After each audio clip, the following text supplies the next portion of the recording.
Pernah kepikiran nggak sih, kelompok-kelompok yang suka demo atau lobi kebijakan, entah itu soal lingkungan, ekonomi, atau apapun, kita sering anggap mereka itu tim yang solid. Tapi, apa benar mereka itu tim yang terorganisir? Atau jangan-jangan mereka cuma sekumpulan orang yang kebetulan pakai seragam yang sama? Nah, di pembahasan kali ini, kita akan coba bedah asumsi itu. Oke, kita mulai dari definisinya dulu ya, biar satu frekuensi. Dalam ilmu politik yang disebut koalisi advokasi itu, ya ini. Intinya, ada sekelompok orang dari macam-macam latar belakang, bisa dari LSM, perusahaan, bahkan pemerintah, yang punya satu tujuan kebijakan yang sama. Dan mereka sering kelihatan gerak bareng. Simpel kan kedengarannya? Tapi, coba kita pakai analogi deh. Bayangin Anda lagi di taman, terus lihat ada sekelompok orang pakai seragam bola yang sama persis. Apa itu otomatis berarti mereka satu tim? Yang latihan bareng, punya strategi, punya kapten? Ya belum tentu kan.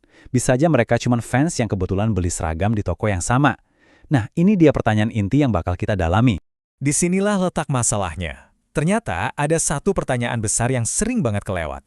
Kita tuh seringnya berhenti di, oh mereka punya keyakinan yang sama. Padahal ada lubang besar dalam pemahaman kita tentang cara kerja mereka yang sebenarnya.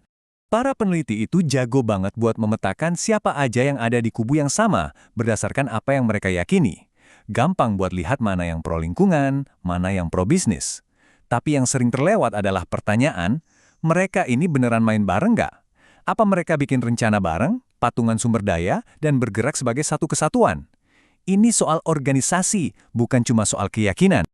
Saking pentingnya hal ini, dua peneliti top di bidang ini sampai bilang begini, kalau nggak ada perilaku yang terkoordinasi, ya berarti nggak ada yang namanya koalisi advokasi.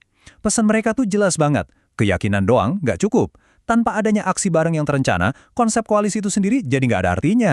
Kuncinya itu di koordinasi. Tentu aja, yang namanya koordinasi itu ada levelnya. Ada yang namanya koordinasi lemah, di mana kelompok-kelompok ini cuma saling lirik-lirikan, terus nyesuaiin gerakan biar nggak tabrakan. Tapi ada juga koordinasi kuat, di mana mereka benar-benar duduk bareng, bikin strategi, dan ngejalaninya sebagai satu tim. Sayangnya, kebanyakan penelitian belum membedakan dua hal ini dengan jelas. Terus gimana dong caranya kita bedain mana yang cuma kerumunan, mana yang beneran tim? Nah, materi sumber kita nawarin semacam inspeksi 4 poin buat ngeceknya. Ini dia 4 tesnya. Pertama, apa mereka punya strategi bersama semacam playbook tim gitu? Kedua, apa mereka mengumpulkan sumber daya mereka, kayak patungan peralatan? Ketiga, apa mereka beneran punya pengaruh? Apa mereka berhasil ngegolin kebijakan? Dan yang terakhir, apa mereka sendiri dan yang lebih penting, lawan mereka, melihat mereka sebagai satu tim yang utuh? Oke, yuk kita bedah 2 poin pertama dari inspeksi kita, strategi dan sumber daya. Nah, di sini nih mulai seru. Kita kan berasumsi koalisi itu pasti merencanakan strategi bareng-bareng. Kapan harus lobby, kapan demo, kapan rilis riset. Tapi ternyata pas para peneliti nyari bukti konkret soal perencanaan bareng ini, kok susah banget ya ditemuin. Kita lihat banyak aksi, tapi kita jarang banget lihat rapat tim di baliknya. Lanjut ke soal sumber daya. Logikanya kan, koalisi itu jadi kuat karena mereka bisa patungan peralatan. Ini bisa macam-macam, mulai dari duit, massa pendukung yang siap turun ke jalan, keahlian para pakar, sampai opini publik. Teorinya, kalau semua ini digabung, mereka jadi jauh lebih kuat. Tapi ternyata, riset nunjukin kalau nggak semua sumber daya itu setara. Ada satu yang paling menonjol dan paling penting, otoritas hukum formal. Gampangnya, ini adalah kekuasaan buat bikin atau ngubah aturan main. Kelompok yang punya orang dalam di pemerintahan atau di komite-komite penting itu punya keuntungan yang luar biasa besar. Seringkali lebih besar dari gabungan semua sumber daya lainnya. Sekarang, kita masuk ke 2 poin inspeksi terakhir, dan ini bisa dibilang yang paling krusial. Nah, poin yang ini penting banget buat dipahami. Ada beda besar antara pencapaian tujuan dan pengaruh. Ini deh bedanya. Pencapaian tujuan itu artinya kebijakan yang kamu mau akhirnya disahkan.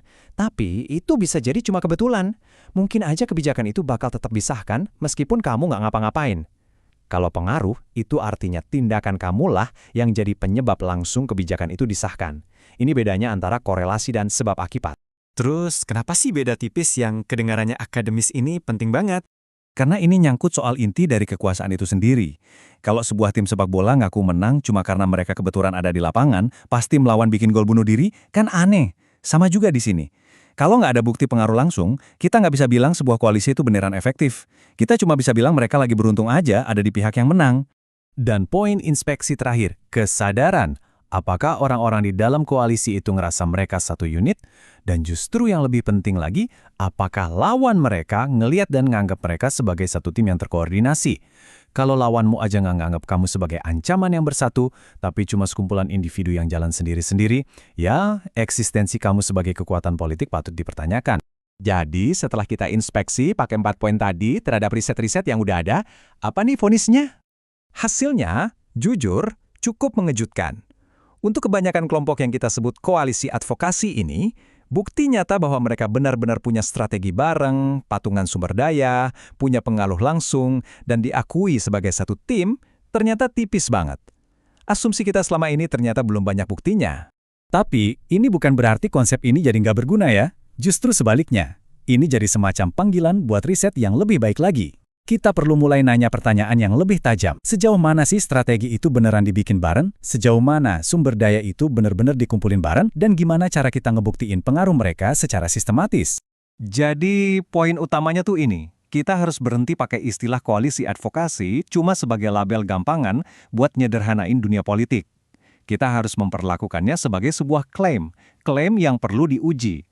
Kita harus pindah dari yang tadinya cuma berasumsi mereka ada dan efektif, jadi benar-benar membuktikannya dengan data dan fakta. Jadi, lain kali Anda lihat ada dua kubu yang lagi debat panas soal sebuah kebijakan, coba deh berhenti sejenak dan tanya ke diri sendiri. Yang saya lihat ini beneran dua tim yang terorganisir, lengkap dengan strategi dan kaptennya? Atau saya cuma lagi nonton dua kerumunan orang yang kebetulan pakai seragam yang sama? Jawabannya bisa jadi mengubah cara Anda melihat politik selamanya.